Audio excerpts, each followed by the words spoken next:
Handa raw humarap si Presidential son Sandro Marcos sa Independent Commission for Infrastructure na nag-iimbestiga sa issue ng flood control. Ayon sa ICI, posibleng i-live stream ang pagharap ni Congressman Marcos na kung sakali, unang beses gagawin ng komisyon. Samantala, dalawang kontratista ang inireklamo ng tax evasion kaugnay ng mga ghost project umano sa Bulacan. May unang balita si Joseph Morong. 12 reklamong kriminal na ang naihain ng Bureau of Internal Revenue kaugnay sa mga maanumalyang flood control project. Halos 9 na bilyong piso ang potensyal na tax liabilities na iniimbestigahan. Pinakabago ang reklamong tax evasion at willful failure to supply correct and accurate information na isinampa ng BIR sa DOJ laban sa mga opisyal ng Sims Construction Trading at IM Construction Corporation na dawit sa mga umano'y ghost projects sa Bulacan. 13.8 million pesos ang halaga ng hinahabol na buwis. Kahit ghost project, nagdeklara umano ang mga ito ng construction cost. Nag-file po siya ng tax return sa Bureau of Internal Revenue at nagdeklara ng deductions or construction cost. Subalit, since wala naman pong aktual na proyekto na nagawa, di ibig sabihin ho, fictitious itong deductions, non-existent. At ito po ay ginawa lamang para maiwasan ang pagbabayad ng tamang buwis. Ayon sa BIR, maghahain pa sila ng mga criminal complaint sa mga susunod na linggo.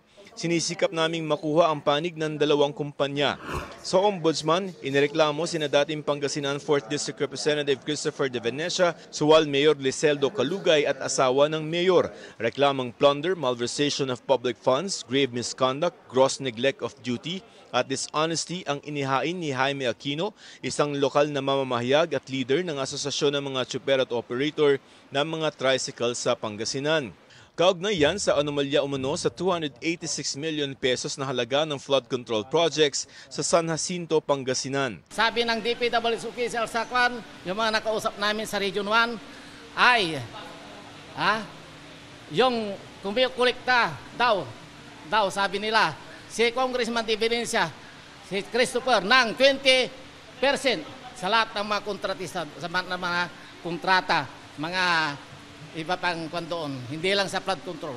Kabilang dito ang Riverbank Protection Project sa Barangay Santo Tomas, Casibong na nagkakahalaga ng mahigit 48 million pesos. Ang BET Construction and Supply ang nakalistang gumawa ng proyekto. Ang una kasi ang may-ari talaga si Liseldo Calugay. Siya talagang may-ari ng construction firm. Ngayon, nung nag-asawa na siya kay Garle, ay siyempre siya na ang nagmamaneho ngayon. Makikita ninyo ang project ng DPWH dito sa Barangay Santo Tomas, San Jacinto.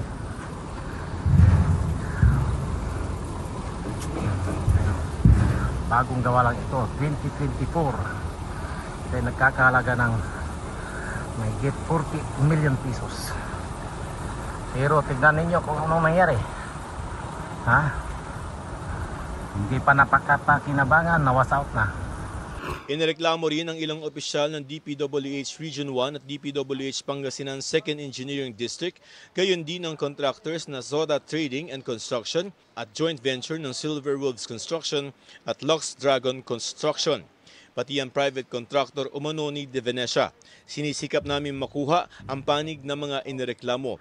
Sa Independent Commission for Infrastructure o ICI, humiling ng executive session sina Quezon City 6th District Representative Maria Victoria Copilar at Quezon City 5th District Representative Patrick Michael Vargas. Ilan sila sa mga binanggit na mag-asawang Pacifico Curly at Sara Diskaya na umani nanghihingi ng 10 hanggang 25% na komisyon mula sa mga proyektong nakukuha nila.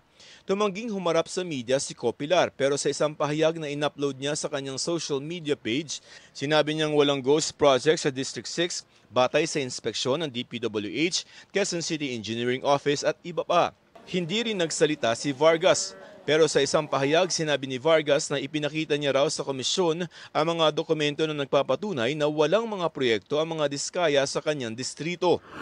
Nagboluntaryo namang tumestigo sa ICI si House Majority Floor Leader at Presidential Son Congressman Sandro Marcos. Sa sulat niya sa komisyon, sinabi niyang handa siyang humarap sa ICI anumang oras at magbigay linaw sa anumang bagay para matulungan ang komisyon sa investigasyon nito. Nauna nang inakusahan ni dating Congressman Saldi Co na may budget insertion si Marcos, bagay na itinanggi ng kongresista. Magtatakda ang ICI ng petsa para sa pagdinig.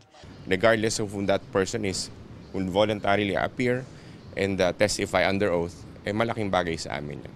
Yung pong pagtestigo ni Sandro is a welcome development. But, what do you think about it? Of course. Why, sir? Wala, of course. Because? Wala. Any testimony is okay. Ayon sa Independent Commission for Infrastructure o ICI, maaari nilang i-live stream ang pagtestigo ni Congressman Marcos dahil hindi naman ito humingi na executive session sa komisyon.